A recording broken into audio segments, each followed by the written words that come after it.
Hello, I'm Natalie Zett, and welcome to Flower in the River. This podcast, inspired by my book of the same name, explores the 1915 Eastland disaster in Chicago and its enduring impact, particularly on my family's history. We'll explore the intertwining narratives of others impacted by this tragedy as well, and we'll dive into writing and genealogy and uncover the surprising supernatural elements that surface in family history research. Come along with me on this journey of discovery. Hey, this is Natalie, and welcome to episode 145 of Flower in the River, and I hope you're doing okay. This week, we will get to know some members of Chicago's Czech community. And the way I found out about these people, a most circuitous route. This is a story that I located inside a trade journal. It's called The American Lumberman, and it was based in Chicago. And this issue was published on July 31st, 1915, 6 days after the Eastland disaster. I'll just read selections because it goes on for quite a while. Disaster makes effective appeal. Subheading: Chicago lumbermen aid generously relatives of victims of Eastland horror. Purse strings of Chicago lumbermen and allied line dealers were untied quickly following the Eastland boat disaster, and contributions totaling more than $5,000 were made to the general fund for the families of the horror victims. The lake steamer turned over in the Chicago River July 24th while tied to its pier. It was loaded with employees of the Western Electric Company who, with their families, were to have an outing at Michigan City, Indiana. The known dead total 831, and 522 are still missing. A committee composed of the following well-known lumbermen had charge of this subscription: Edward Dearson, James Duthie, George D. Griffith, Frank Haltman, Herman H. Hedler, H. H. Kensner, G. H. Holloway, Murdoch McLeod, Mark Porter, and George J. Pope. In order to facilitate the work, most of the checks were sent to E. E. Hooper, Secretary of the Lumbermen's Association of Chicago, and he, in turn, turned them over to the treasurer of the general fund, though the association had no official connection with the Lumbermen's Fund. Some contributions were made direct to the general fund treasurer. The general fund has passed the $250,000 mark. The lumbermen who generously responded to such a worthy cause as aiding the families of the Eastland disaster were the following, and I'm not going to read all of them because this goes on for half a page and it's in very small print. So needless to say, people were generous. And we're going to continue with this paragraph. One of the victims of the ill-fated Eastland in Chicago was Miss Julia Kolar, daughter of Joseph Kolar, who for many years has been foreman of the Pilsen Lumber Company, 22nd and Laughlin Streets. Many other employees of the lumber district had relatives or friends who were victims of the river disaster, which was the worst horror in Chicago history. Almost without exception, the victims were those who lived on the west or southwest side of Chicago and were Polish and Bohemian people. Among these people are hundreds of small homeowners who have been paying for their homes on what is known among real estate men as the monthly payment plan. In scores of cases like the one on whom these payments depended, either the father or the son or the daughter are now enrolled among the Eastland death victims. One of the commendable features of the charity, which will be afforded by generous contributions, will be the saving of these homes for those who are left to mourn the loss of loved ones.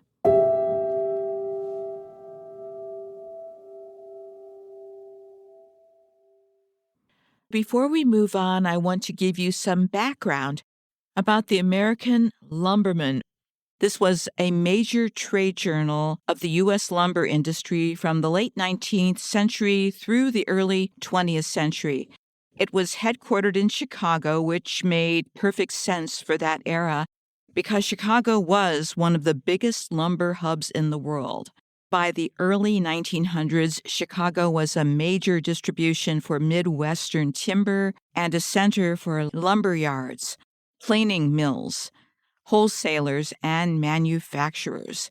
And it was also home to large immigrant workforces, especially the Czech, Polish, and German workers who, many of them, worked in this industry. The lumber yards west of the river and around Pilsen and Lawndale were major employers, and entire neighborhoods grew up around these industries. And so the magazine reported on industry news, economic updates, and, as you just heard, community and welfare issues. So it wasn't just business as usual. They expressed concern for the people who worked for them. In this article about the Eastland disaster, the editorial staff at the American Lumberman put a face to the tragedy. A single victim, Julia Kolar, is profiled in this article probably because her father, Joseph Kolar, was a longtime foreman at the Pilsen Lumber Company. He would have been part of the magazine's readership community and perhaps would have been a spokesperson for certain things. And foremen weren't anonymous laborers. They supervised crews, handled payroll issues, and I suspect, too, that they came up through the ranks so they understood how the business worked, and they were hands-on kinds of people before they even became foremen.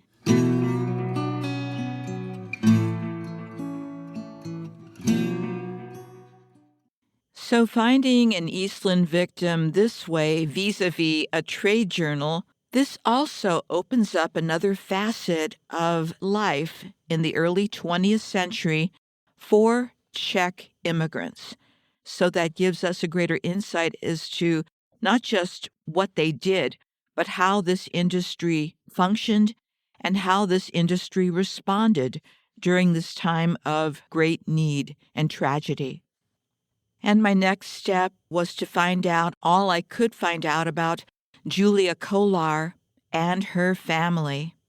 And after 2 years, actually 2 years and 2 months, if we want to be specific about it, of doing this deep research into the lives of the people of the Eastland disaster, these are the steps that I generally follow. And I say generally because certain populations need some specific types of searches, and we'll talk about that. But I always look at everything that I can think of to see what information is there. And when I've gathered enough information, I start the analysis process and I go back and forth. When it comes to victims, one of the first places I've learned to go is to Appendix D of George Hilton's book, Eastland Legacy of the Titanic. So, the Eastland Memorial Society, no longer in business, they were working with George Hilton in the late 1990s, early 2000s. What they did was take Appendix D, the list of victims, they put it into a spreadsheet, and they put it online on their site so you could see the names of the victims. And not just the names, they also had a comments section where they would put additional information. Well, since they no longer are in business, I have borrowed that same document, turned it into my own spreadsheet, and now started adding my information to it. It is available on my website. Of course, I've added the people that I found, and that would be Thomas Marin, the omitted victim from the Eastland disaster, and Chrissy McNeil Lauritzen, who died 7 years after the Eastland disaster. So I consult that list as well to make sure I have everything. And when I consulted that list, I did indeed see the name Julia Kolar. However, in that list was an additional Kolar surname, so that got me to searching even more. So I searched and located another list of Eastland people, and indeed the 2 Kolar surnames were there, but there was a third Kolar surname. This person's status was designated as unsubstantiated, but there was no additional information as to where this came from. No footnotes, nothing like that. So I had to keep moving.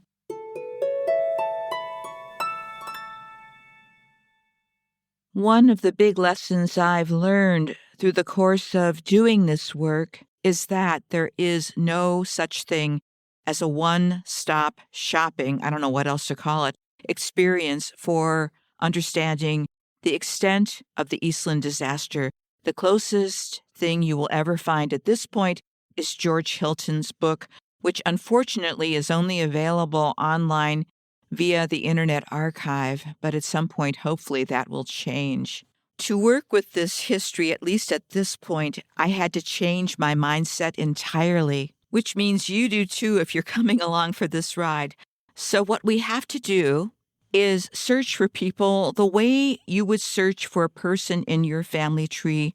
If you are a genealogy enthusiast or family historian or whatever you want to call yourself, you're the person who knows the family history and who knows how to do the research and who is constantly learning how to navigate these many, many branches of a family tree. I suspect most people who listen to this podcast regularly, that's who you are. So you know the deal. You start from scratch and you create a family tree, and that is just what I do.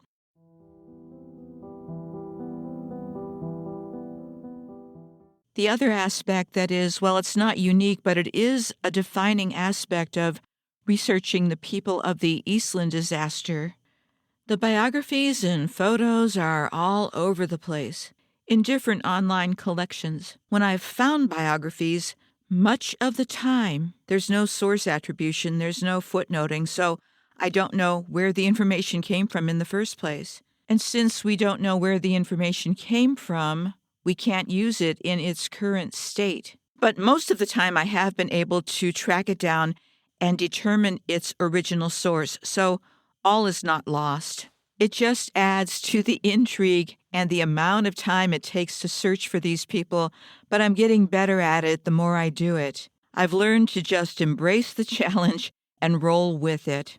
But the one place that I always go to now is Find a Grave, specifically their Eastland Memorial site, and of course I will give you a link to that. All of the information is created by volunteers, and this is a crowdsourced site, so that means that you too can contribute and make corrections, and corrections are often needed. However, it's free, and there's no donation button in sight. You can just go there and get the information. Speaking of which, let me tell you how I was able to find information about Julia Kolar, for whom some very nice volunteers made a memorial on the Eastland Memorial site. The full name of this site is Eastland Disaster Victims, a Virtual Cemetery created by BERT, but that's a mouthful, so we'll just call it the Eastland Memorial site on Find a Grave. So get this, there was a photograph of Julia, and she's lovely. Her full Czech-language obituary. But I had to do additional research because the source citation wasn't there, but it was pretty easy to find. The obituary for Julia Kolar originally appeared in a publication called the Denní Hlasatel. That's Daily Herald in Czech.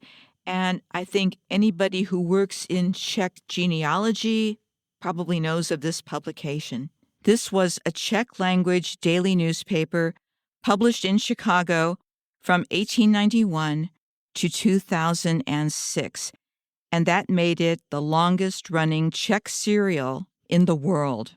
Its pages offer a rich chronicle of the Czech immigrant experience in the United States, featuring community news, cultural events, and an estimated 100,000 obituaries, invaluable to genealogists and historians, not to mention podcasters like me. This is from the Czechoslovak Genealogical Society International, and yes, I am a member, and I have learned so much from them.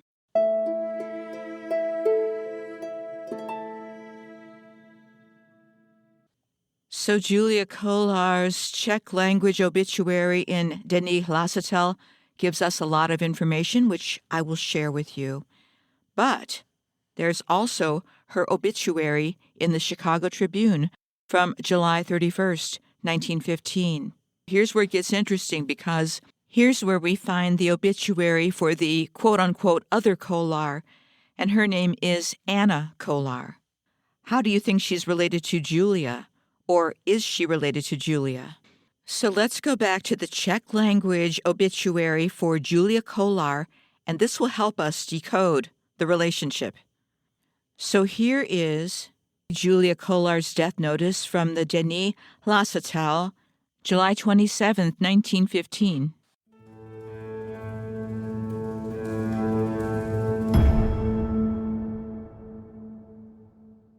Death notice.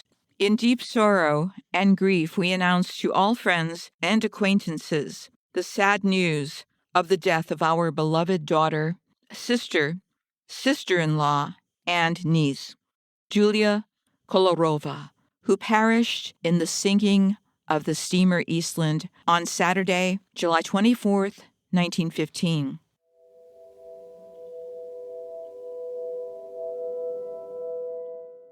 She was born in Chicago 24 years ago and belonged to the Chicago Lodge No. 7 of the CSA.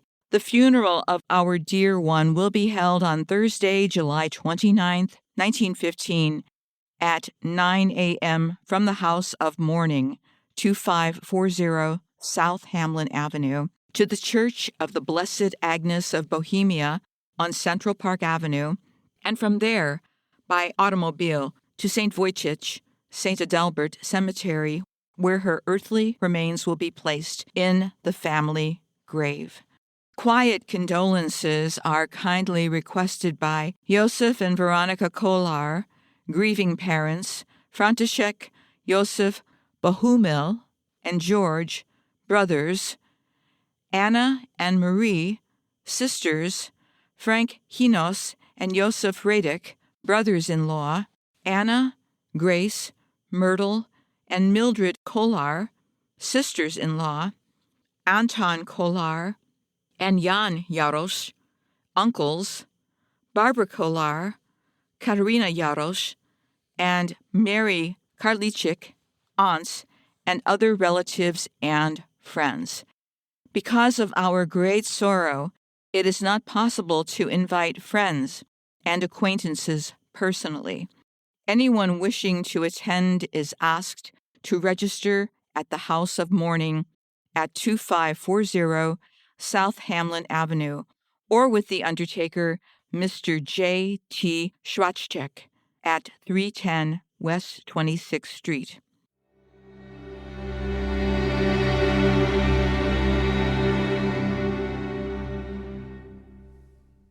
Next, I'll read the death notice for Julia Kolar from the Chicago Tribune, July 31st, 1915.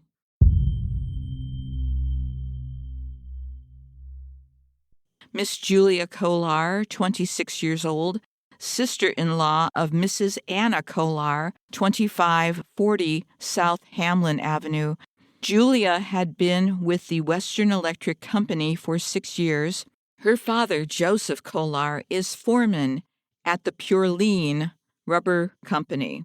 Funeral was held Thursday morning from the late residence to St. Adalbert Cemetery.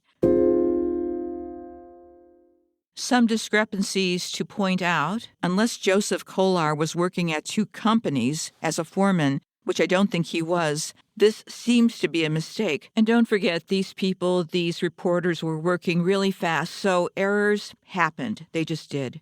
But here's the good news. We have all sorts of corroborating information that helps get us some clarity.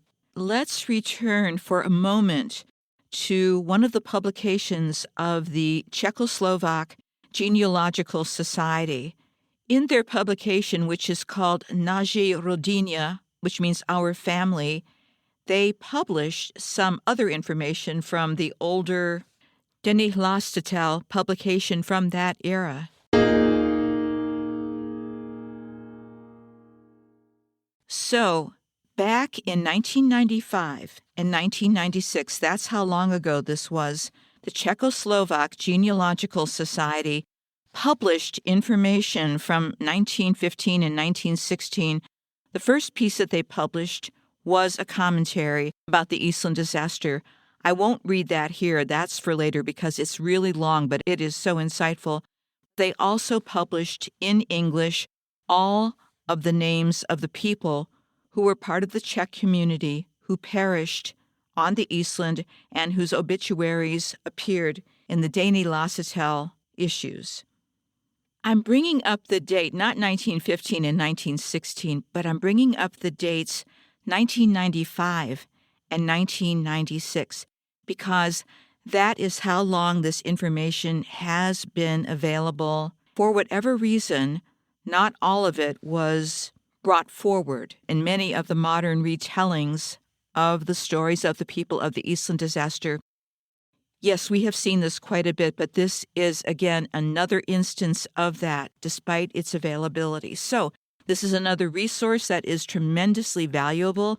But since I was specifically searching for Julia Kolar and other people with that surname, I got a lot of information out of these publications. Here's what I found. The first person who lists under the surname Kolar is Mrs. Ella Kolar. I'm going to read from the transcribed list of the Denní Hlasatel. That was reprinted in the Naše rodina, which means our family, and this is the quarterly journal published by the Chicago Genealogical Society International. If you're confused, just hang in there. It will become clear, I promise. And it reads, Mrs. Ella Kolar, 1660 South Millard Avenue, age 26, maiden name Molitor, wife of Jerome Kolar, accountant at Garden City Brewery. She drowned with her sister-in-law, Miss Julia Kolar, whose sister, well-known singer, Miss Ella Kolar, was rescued. The next listing under that surname is Julia Kolar. Of course, that's the first Kolar we met. Her address is 2540 South Hamlin Avenue, 26 years old, sister-in-law of the deceased Mrs. Kolar. Now it is time to pause and straighten out a few things here. It took me a few readings too, but actually the initial Czech-language death notice for Julia Kolar helps us figure out what's going on. It listed as her parents Joseph and Veronica Kolar. That is indeed true. I did the family tree for her. But this death notice also gave us a couple more clues. There was an Anton Kolar and a Barbara Kolar, aunt and uncle to Julia.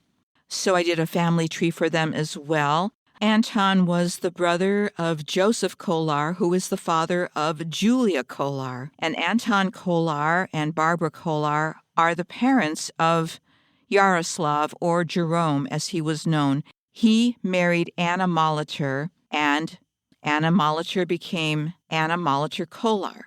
So a little bit of research revealed the real relationships between all of these people. Anna Molitor Kolar was married to Julia Kolar's cousin. That's how they're related. They're related through marriage. See, isn't genealogy fun? It will make your head hurt, but at the end you will feel so satisfied that you figured something out that you forget the pain, I promise.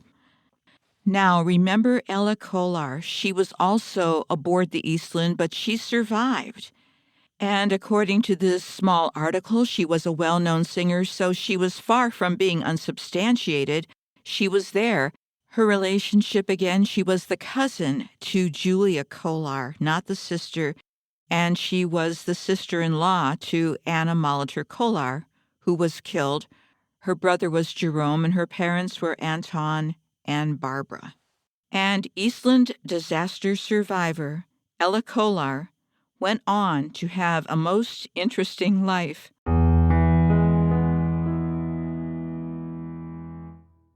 I searched on Family Search, and I was able to locate a couple of passport applications for Ella. Wait until you hear this. This is a passport application for Ella Kolar. The date is May 28th, 1920. So this is 5 years after the Eastland disaster almost.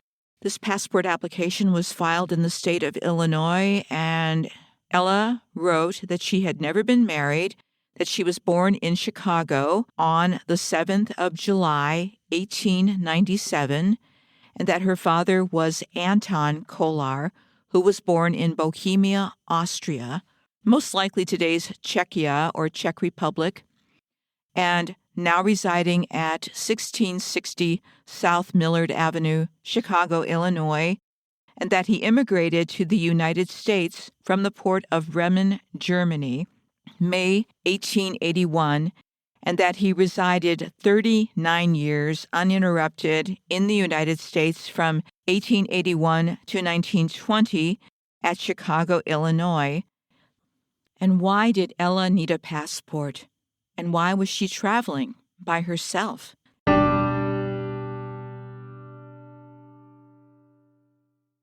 Ella wrote that I desire a passport for use in visiting the countries here and after named for the following purpose. Country, Italy. Object of visit, vocal education. So if you remember the article from just a few minutes ago, they mentioned in the article that Ella, who was a survivor, was also a very well-known singer. On her passport application, she wrote that she intended to leave the United States from the port of New York on July 3rd, 1920. The second page of Ella's application is awesome because it has a photo of her. And what I also like about these passport applications is they have a description of the applicant. She was 23 years old, 4 foot 11 inches, high forehead, blue eyes, nose was straight, no distinguishing marks, mouth was medium, chin was round, hair was brown, complexion fair, face was full. Of course, some of this is subjective, but that's how they did things back then. And she signed her name Miss Ella Kolar.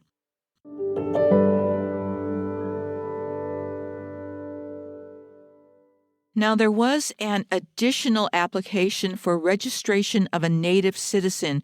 It seems that the first part of this was lost, but there's some crucial information on this application as well. And at this point, she is living in Milan, Italy, at the Hotel della Via Milan. And she states that she is residing in Italy to study. And the date of this application is the 8th of September, 1920. So she was indeed studying and doing her thing in Italy.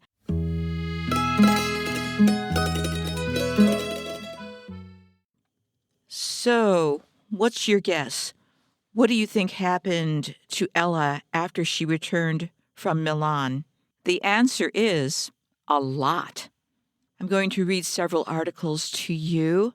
The first one is from the November 12th, 1921 issue of the Oak Leaves. That's out of Oak Park, Illinois. Headline: Makes debut in opera. Miss Ella Kolar, returning from Milan, Italy, will be given reception in River Forest. Mrs. Jerome E. Kolar of 410 Monroe Avenue will leave Monday for New York, where she will meet her sister-in-law, Miss Ella Kolar, who is returning from Milan, Italy, where she has been for the last 2 years, having made her debut there in grand opera. During her stay in New York, Mrs. Kolar will be at the Waldorf Astoria and expects to be there for about 2 weeks. Upon returning, to River Forest, Mrs. Kolar plans to give a reception at which her friends may meet Miss Kolar, whose musical talents and long study promise distinction for her in artistic affairs. That's the end of that small article. And as a side note, Mrs. Jerome E. Kolar, well, obviously, Jerome Kolar remarried after he lost Anna during the Eastland disaster. This is a transcription from the April 30th, 1922 issue of Denní Hlasatel, the Czech-language publication that was out of Chicago. Headline: Great Success of a Chicago Czech Artist.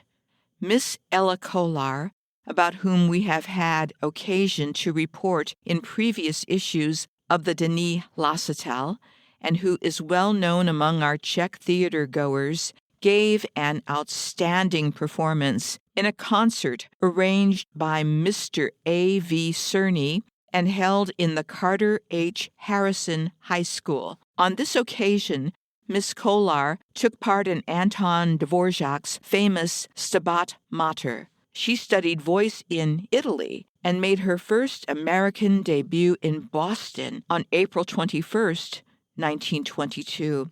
After her successes abroad, it can easily be seen that her triumphant reception in Boston was well-deserved. In Italy, her audiences called her, quote, a newly risen star, and on April 21st, Boston itself agreed with that dictum. Our Chicago countrywoman sang in the Boston Symphony Hall, accompanied by the Italian Symphony Orchestra. Under the baton of Signor Raffaella Martino, her piano accompaniment was played by Signor Arturo Casiglia. The concert was attended by the famed Boston quote-unquote Blue Bloods, headed by the mayor, and voices everywhere predicted that she was a new Mary Garden. The Boston papers, such as the Boston Globe and Boston Herald, were quite effusive in their praise of our countrywoman, and we report this with great pleasure, since she is our Chicago product. Her father, Mr. Anton Kolar, resides at 6003 Roosevelt Road, Cicero, Illinois. These articles give us a sense of who Ella was, and not just that. We see how she was embraced by her community, the Czech community of Chicago, and they did not hide how proud they were of her and her accomplishments. The Czech community of Chicago suffered tremendous losses during the Eastland disaster. There probably was not a family that was not affected by what happened.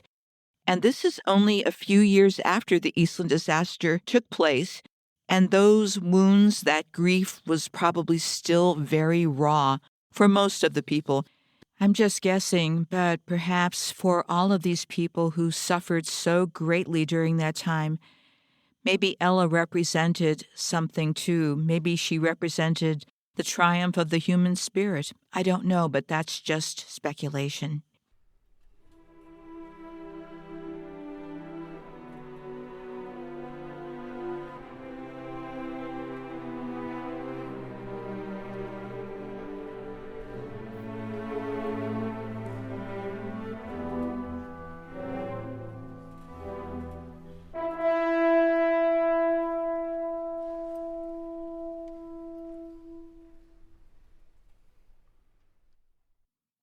Ella was, from about 1922 until perhaps her marriage in 1930, she was doing very well. It was pretty easy to locate her on various websites such as Hatha-Trust, and it was there that I found a trade journal, ironically. We started with a trade journal. We'll end with a trade journal. It is called the Musical Courier.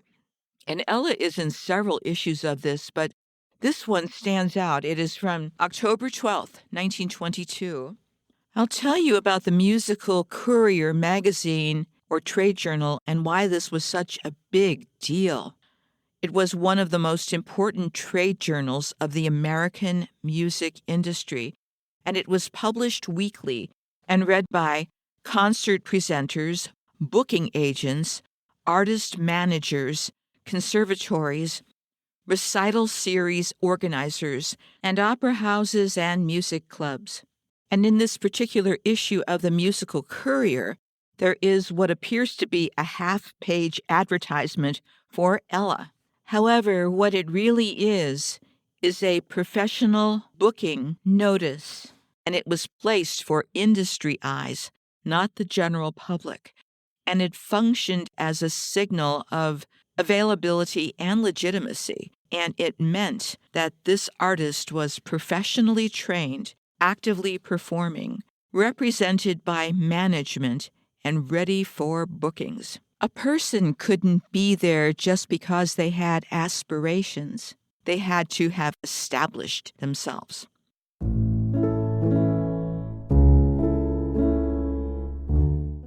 So here is the piece about Ella Kolar. It takes up half a page nearly, and there's a very big, grand photo of Ella. And this booking notice reads, "The sensational American dramatic soprano Ella Kolar booked to appear in New York, Philadelphia, Chicago, Boston, Pittsburgh, Milwaukee. Few available dates open." Then there's a quote from the Boston Globe. "Miss Kolar has a charming personality, and her voice is delightfully clear and true. She is under exclusive management with Allen and Fabiani Incorporated, 56 West 39th Street, New York City."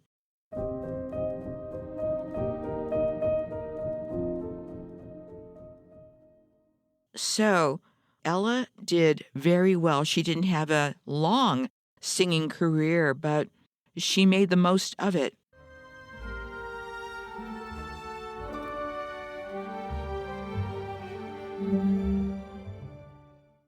On November 24th, 1930, Ella married Emil Albert Prucha.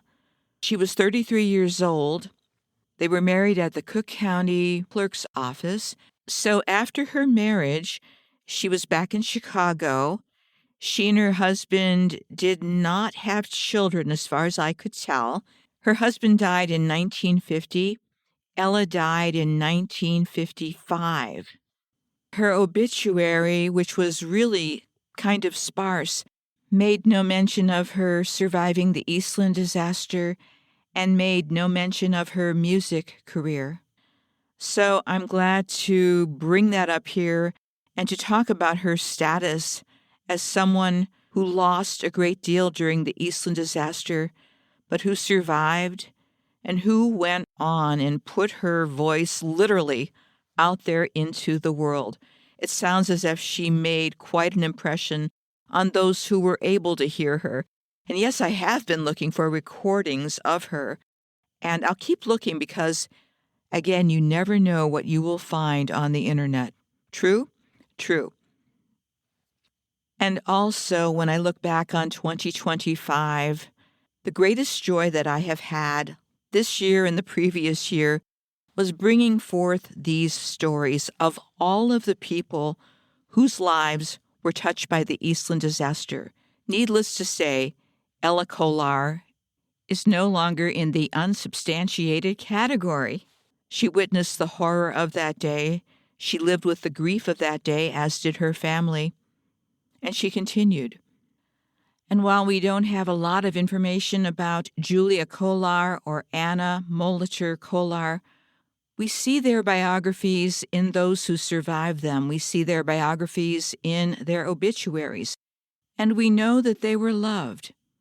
And so, next week, I will continue with more stories. There are more stories. But in the meantime, take care of yourselves, take care of each other, and thank you for joining me on this journey. I appreciate you.